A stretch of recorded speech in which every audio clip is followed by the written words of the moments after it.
Salut et bienvenue à tous les paroissiens participant à cette phase de la consultation paroissiale pour le synode dans le diocèse de Calgary.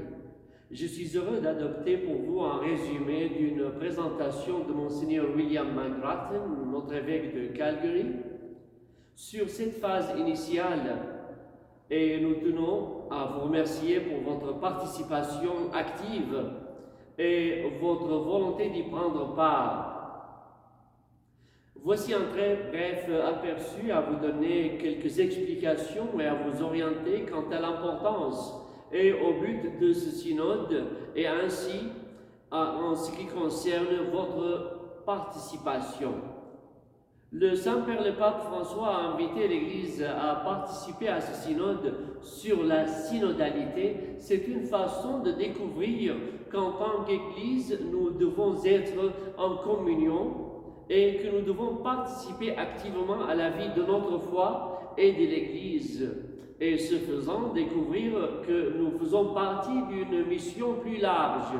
C'est la mission d'être évangélisateur, de partager la bonne nouvelle du Christ.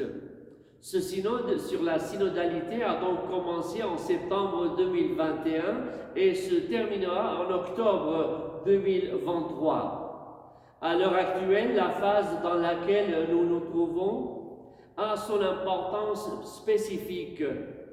C'est là que les églises locales commencent cette première étape d'écoute en invitant le peuple de Dieu a partagé sa foi. Qu'est-ce qu'un synode? Un synode signifie que l'on nous demande de nous réunir et qu'en nous réunissant, nous nous permettons non seulement de faire l'expérience de notre foi, mais aussi de l'Esprit qui nous conduit sur de nouveaux chemins.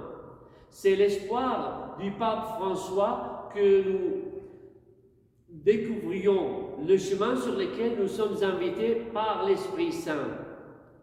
Alors la synodalité, décrit-il, est une manière de vivre ou de fonctionner en tant qu'Église, peuple de Dieu. Elle nous révèle et nous incarne en tant que communion unie au Christ, les uns aux autres, où tous les membres cheminent ensemble et où, lorsque nous nous rassemblons, nous prenons une part active à la mission évangélisatrice du Christ.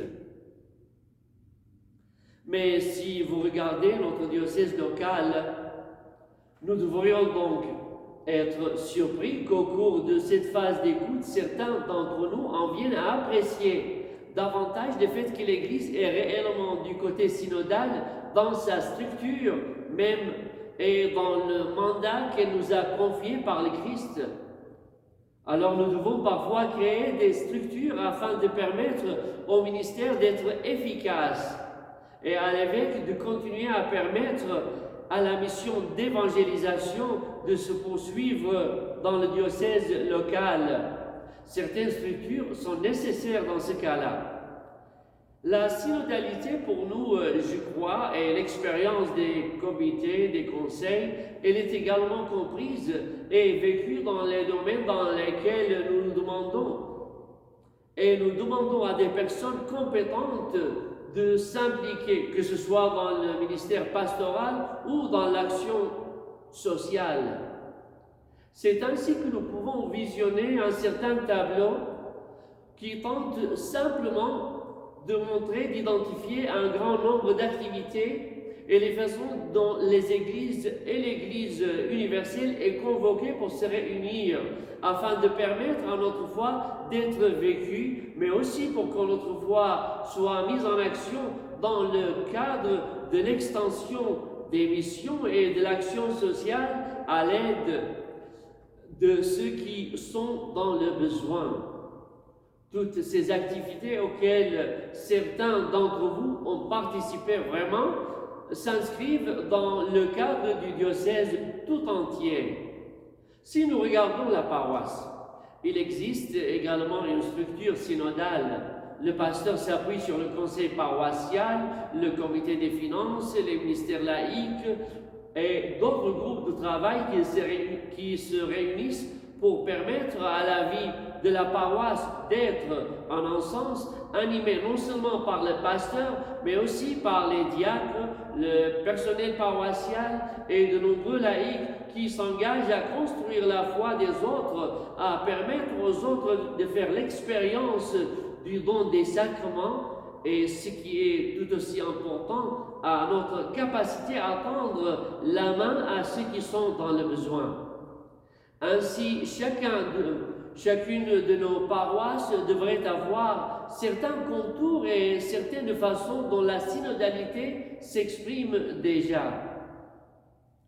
Le peuple de Dieu qui fait l'expérience de la vie de sa foi dans les familles et sur le lieu de travail, d'autres en termes d'action sociale au sein de la paroisse ou en dehors, tout cela comprend une certaine synodalité.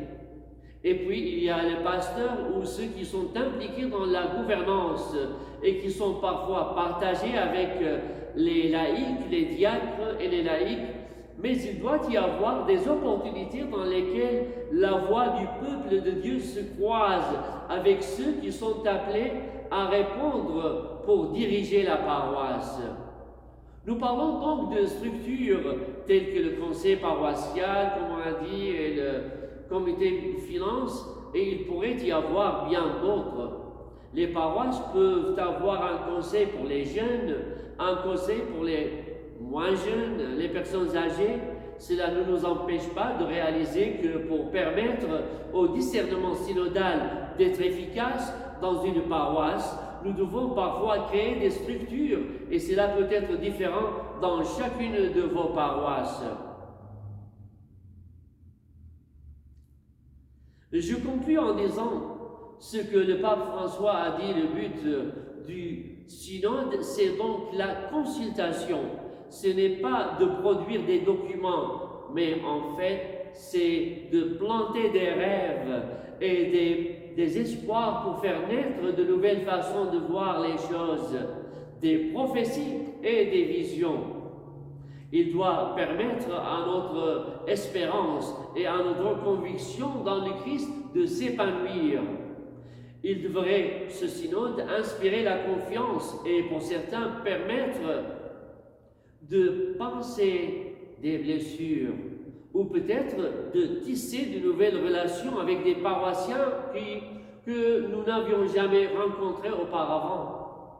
Mais surtout apprendre les uns des autres et créer, grâce à nos ressources, nos esprits, nos cœurs et nos mains, un nouveau chemin, le chemin que le Christ nous demande d'emprunter.